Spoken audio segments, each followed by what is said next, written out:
Previously on Balls. Anyway, African Cup of Nations weekend, and of course a lot of exciting sport that's been going on as far as the cricket goes, and there's some exciting sport coming up from a rugby point of view. Raymond, have you seen that Super Rugby schedule? It's 3 pages long. What is going on? It's crazy. It is crazy. It goes on till almost the end of the year, so Yes, I don't know how these guys are going to play all these games. Too much, man. It's just way too much. Anyway, Ray Mordt is here. Welcome. Nice to see you again. Yeah, very nice, Darren. Nice to be here. Nice to see my mate Ray Jennings here with me. There we go, the 2 Rays. You put on a bit of weight, Ray? Oh, please. Look at him. Couple of kgs. Check your muscle. Muscle. That's Just, I just went off EPO, so I'm all right. Okay. Sort him out afterwards. Ray Mordt is going to confess here on Balls Radio. And Raymond Jennings is, you're going to have to share Mike's thing. Hey, Ray, how's it going? I'm fine, Scotty, and you? I'm all right, thank you. He's the one making all the money because he's got an IPL contract. I wouldn't go down that channel. Do the coaches not get as much as the players? No, you can take a few noughts off. Is it really, eh? Absolutely. Off who? It's like if you're taking a few noughts off like A.B. de Villiers or Jadeja or one of those guys, or Dhoni, it's not too bad. But if you're taking a few noughts off Kulamboni, you might be struggling. Yeah, it's been quite tough. Our boss at the Royal Challenge has gone through a bit of a tough time. So the payments haven't come that quickly. Is it? Oh, really? Yeah. So, because I'm in who was which team 1 year and they were gone? Yeah, that was Kochi. Kochi. Yeah. Kochi Tusker. It's funny, Kochi went the same time as our Kochi went as well. Peter de Villiers. Anyway, so, yeah, because I sit there watching sometimes and I always think, with these high-powered owners that you've got, I really feel for you because you lose a game and I always think these guys are going to call you in afterwards and go, hey, Ray, it's not good enough. Yeah, thanks for that, Scotty. I actually was called in about 2:30 one morning, and he wanted to call a team meeting at 3 o'clock when half the guys have been in the pub for about 4 hours. That would have gone down well. So, I actually convinced his friend to actually have a massage, and I called Evan Speechley. A lot of people know about him. He was in the pub at about 3 o'clock, and he thought I was joking, and I tagged him to the boss's room. Gave him a massage, first of all the neck massage and then on the foot, and he passed out. Did you administer the massage personally? No, I bailed out early. How far are your obligations as coach? No, I stop after Stop at a cricket. point. Yeah, exactly. Is that after a loss? That was after a loss. Geez, Ray Jennings has changed. You've gone soft in your life. I mean, I remember times when a team would lose, they wouldn't be allowed to go anywhere. They'd stand in the bus and travel 600 Ks. What's happened to you? Guys like you actually give me a bad reputation, Scotty. Are you saying that was a lie, right? Yeah, it was. You never made your team stand in the bus on the way back from Kimberley. No, that's the truth, but that was a few years ago. Those guys was Andrew Hall and Andre Nelson, bad guys. See, you have changed. All right, let's have a quick Ray versus Ray challenge. Okay. Because you guys are from the South. How old are you now, Ray? 58. And how old are you now, Ray? 6. There we go, same era. I'm sure you at the Wonders a few times and watched the Mean Machine. And Ray, I'm sure you sat and watched a lot of Ray Mordt rugby games. So let's see how well you know each other. So let's start with you, Raymond. First of all, who was Ray Jennings' naughty partner in crime? Because Ray is never short of a word in the Mean Machine days. Who was the other guy who used to cause all the trouble with Ray? Gee, that's a difficult one. Definitely wasn't Clive Rice. Could, should we fathering him maybe? No, man, fathers never. I don't even know that one, so have a guess. I'll tell you it's right. It must have been Curry, surely. No, that's got to be Graham Pollard. Alan. Graham Pollard. Was it Pollard? No, I'm talking about on the field. Yeah, on the field I call it Curry. Curry, yeah, even Curry always. Okay, question for Ray Jennings. How many All Blacks were on Ray Mordt's back the day? He scored 3 tries that day, right? 3 lucky tries. One of them, he had how many All Blacks on his back? 16. No. No. It was 4, right? I think 8. It's like that fish story. It just gets bigger and bigger as the years go on. Well, nice to have you guys both with us here. It's from the same era. And, exciting times, I think, from a cricketing point of view, first of all, Ray. You've been part of the national setup as well. We still maintain that career of yours was curtailed unfairly. But that's past history. But, with Gary coming in now, there just seems to be a calm and a control, and now suddenly a nice balance in the side. Everyone seems happy. Everything seems to be just going 100% with our cricket at the moment. Yeah, I think some of the players are stabilised in their thought patterns. A guy like Jacques Callis and AB and Amla, Dale Steyn, Morne Morkel. So there are 5 or 6 guys who create a core in the side that settles the side down and gives the side that sort of confidence and momentum. They're able to actually move the game forward. So we're in a good space at the moment, but one player would wobble that momentum. You have a look at the Australians, you get Ponting out of the side and Hussey and suddenly they 70 all out. So yeah. Jacques Callis to me is a big worry. When he goes, you haven't got a fifth seamer. It's going to create a massive problem, and your best batsman, or should I say the best impact player in the game of cricket that I've ever witnessed with my eyes, if he goes, that little wobble can actually create some sort of insecurity, and to me that's a big concern. And it's the same with both sports, Ray, because Ray talks about the key players that go. When Tendulkar goes, it doesn't matter how good Dhoni is and those guys, there's going to be a huge gap left. And we've seen that in rugby as well. We saw when Fitzpatrick and Zinzan Brook went. All Blacks, weren't the same side for a while. You've got to have time to try, and you'll never ever replace those guys. Other guys have got to come in different areas and take over that role. And we've seen it when John Eales left the Aussies. We saw it now with, I think, some of our Springboks, and particularly that core of Bulls players that have retired as well. So in both sports, it's very difficult to suddenly just, you lose a guys of the caliber of a Callis or a caliber of a Victor Matfield and just expect the side to sort of be back up there again. Yeah, I think so, Darren. I think losing a Victor Matfield has been a big thing, and I think the secret is I always revert back to a guy like Alex Ferguson. He has a look at his players and he says, "I have a 1-year plan in you, and I'm looking for a 5-year plan." So that's when he makes the change, and he keeps a player for a year, and he brings in the guy that he probably wants to change with to give him experience. And I think our coaches can learn from that. It's nice to see a player like Etzebeth. He's really stood up in South African rugby. He's really the powerhouse in the Type 5, and he leads by example. And of course, once we get Bismarck back, we're going to be a real force. And I just think that the biggest problem with our rugby is probably the style we play. We haven't quite adapted to keeping the ball in hand long enough, stretching our opponents long enough. And I think if we can get that right, you'll see South Africa will really reach much higher heights. And just chatting to Morne Steyn during the course of this week as well, some of the players from that under-20 side that are coming through as well. The Brick Shithouse, young Serfontaine is going to be part of the Bulls setup this year. Young Pollard as well, who's pushing. So there are people pushing for places in that side as well. As you say, as long as the coach kind of plays towards a game plan that is going to suit those players. And I mean, if you're getting Patrick Lambie, as you say, kicking up and unders in the opponent's half, that's not the kind of game that's his strength. So rather don't play him there and play someone that does do that, as long as it does work from the point of view of winning games. And that's the big difference. Yeah, without a doubt. I mean, if you look at the brand of rugby we played in the Currie Cup, the brand of rugby, a lot of our teams played in the Super 15. It was some tremendous rugby. And then we get into national side, and of course the coach has a different way of wanting to coach, and the players start kicking. I mean, Pat Lambie is a guy who likes to take the ball. He's got a good eye for the gap. He likes to take the advantage line.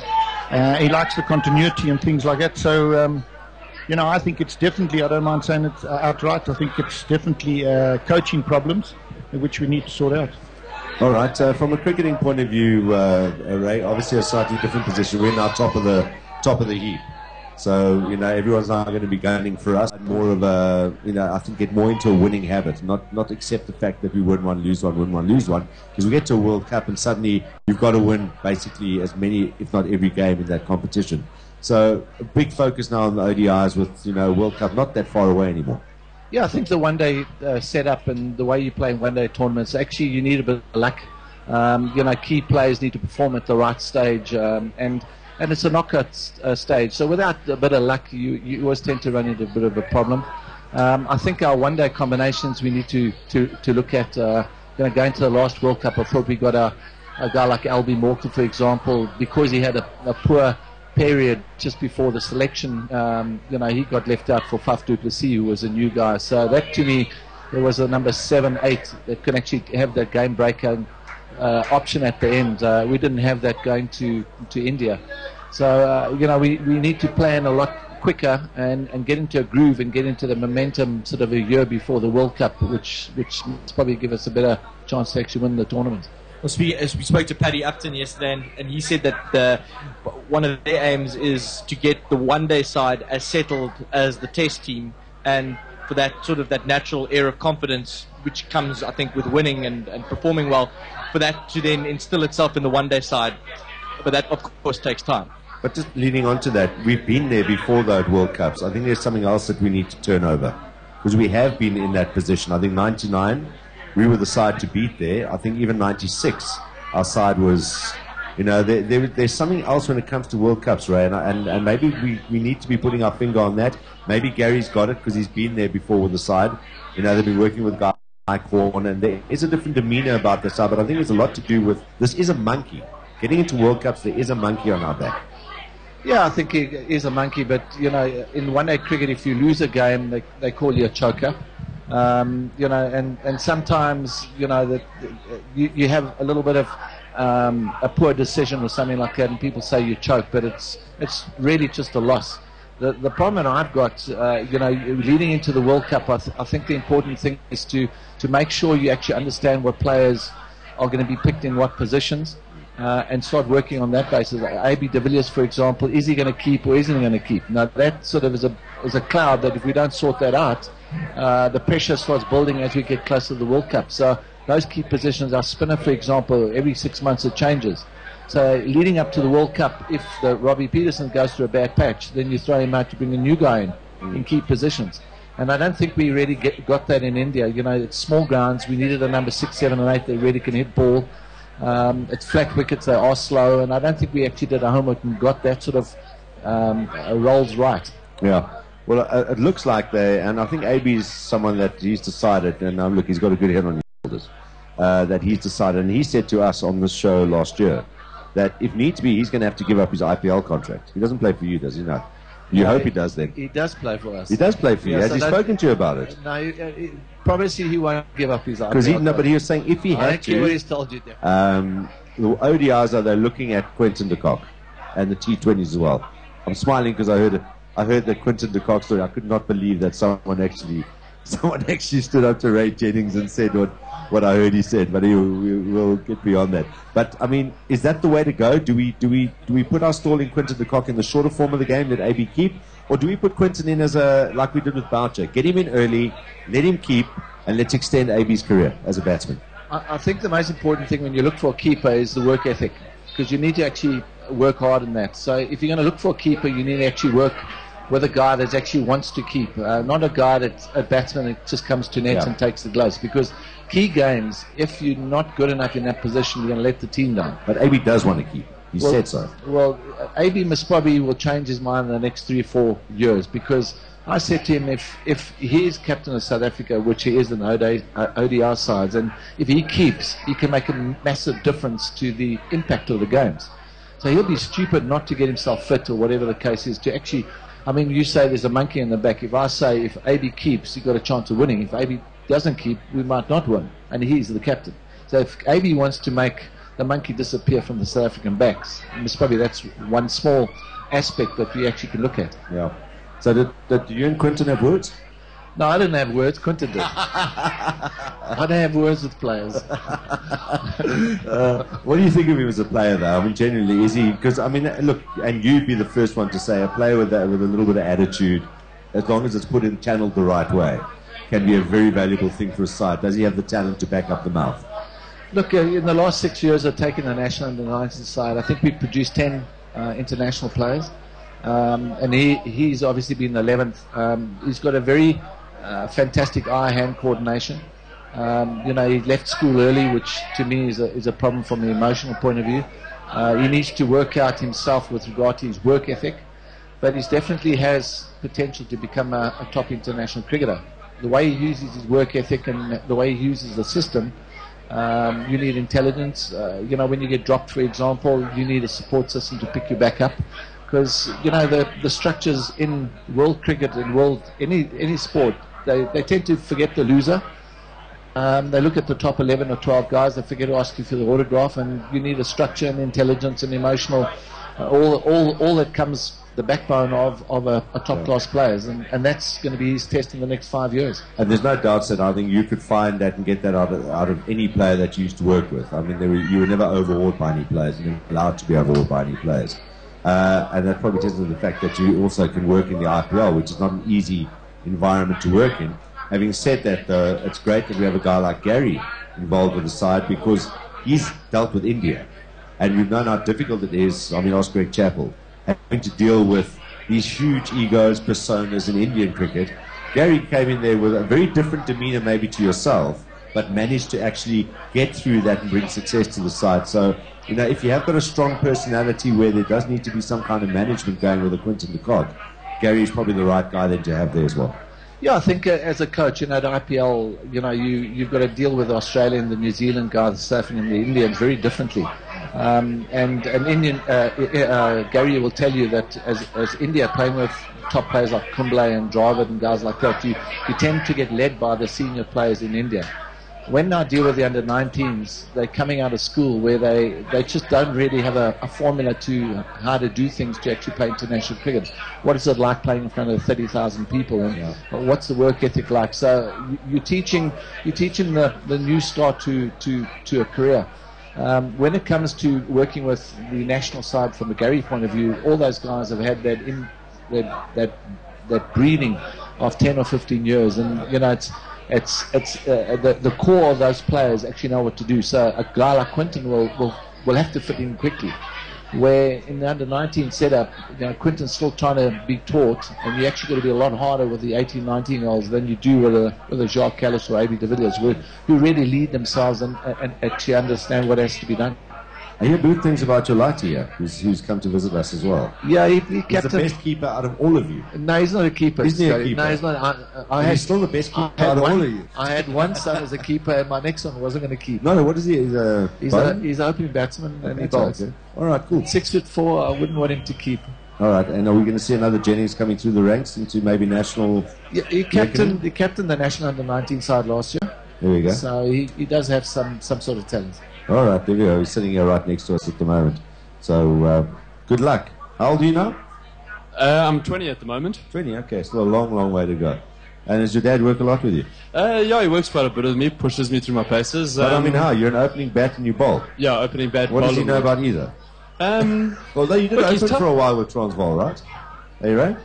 Sorry, you did open for a while for Transvaal. Yeah, I showed him last night. I averaged 47. As an opening bat. At this age, you've actually got to remind him. Yes, I opened. Jimmy Cook went to the army. I remember, yeah, I opened 47 average. There we go. So you've got something to work on there. Exactly, some big shoes to fill, though. What club are you with? At the moment, I'm playing for Pirates, but I'm with Durham County over in England. Yes, Randburg wouldn't take you, eh? No, look, I love the Rats. And Pirates celebrating their 125th anniversary as well. We'll be involved there, I think, sometime in March. So we'll see you at the Pigeon House. Definitely. All right, cool. And good luck, Durham, eh? Yes. Awesome stuff. Well, good luck with that as well. Pardon? Good luck with that. Thank you very much, we look Darren. forward to Thank seeing you. some big things from you. Thank you. Another Jennings coming through. Raymond, I've been sitting patiently listening to all this cricket chat as well. Obviously because we're in the midst of the cricket season. But from a rugby point of view, do you see anybody surpassing? The All Blacks come off a heavy loss against England in their last game. You're only as good as your last game. So there'll be some sort of thoughts about what happened there going into the new season. Do you think we'll have business as usual from them? That was just an aberration? Look, I think there's no doubt about it. It was nice to see England beat the All Blacks. I think I was very chuffed with that as well. Not to see England beat anybody. No, I was happy with that. It's important. I think it's good for rugby because they've been wiping the sheets with everyone. But I think the big thing is that the All Blacks, without a doubt, are 1 or 2 seasons ahead of most of the teams in their preparation, their skill. And they seem to be very comfortable. I think they've got a couple of players which are aging, but they're starting to breed some young players coming through. Woodcock in the front row, Mialamu, the hooker, they're all getting a little bit on now. But they have put some nice youngsters in the tight 5. McCaw is definitely coming towards the end. Well, they're managing him this year. They're putting him in quite well, which is not always a good thing. I mean, that can backfire on you as well. We saw what happened with them last World Cup. They started cotton-wooling a few players. And it backfired on them. It did, and you could see McCaw against England. He wasn't quite himself. He was a yard or two off the pace, and he's getting on now. But look, the way I look at it, I think the Aussies have got to get a lot stronger. I think the French are always going to be a dangerous side, and if South Africa can play the right style of rugby, we have the players, and we keep saying we have the players, but the brand of rugby we're playing at international level is not suitable to become world champions again. So we really have to This game is about carrying the ball. Now, if you had to ask Brian Banner or any of the other wings or Peterson, which team would they like to play for? Of course, they'd like to play for the Springboks. But, I mean, if you look at the All Blacks, there's 15 guys really involved in the game, whereas in our team, it's more of a kicking and chasing game. So I'm saying keep the ball in hand in the right areas because, possession is everything.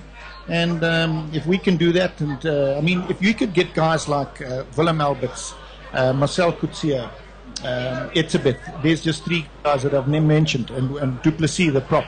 If they just made one pass while they go into a tackle, it would make a difference in the whole game. They're not making any pass, they're very direct. So when defense look at that, they just say, look, they'll nominate, they'll say, these guys don't pass, so 3 of you guys hit him at once. And that's where they come in and steal the ball, slow it down. So, it's a very simple thing to fix. And it's up to the coach to get these guys to become far more skillful with ball in hand. Skalkberger captain this year?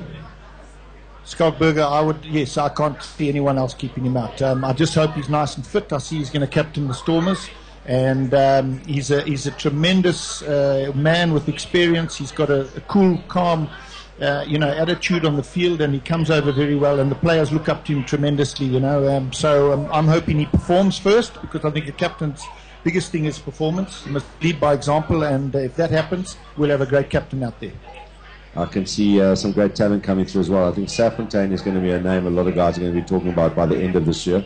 Where would you combine a guy like him and maybe a front Steyn, because that would be a potent centre combination this early? I mean, would you throw a guy like that in now? Well, I think what you've got to do is, and the selectors or the coach has got to do, he's got to really have a good look how Serfontein goes in the Super 15.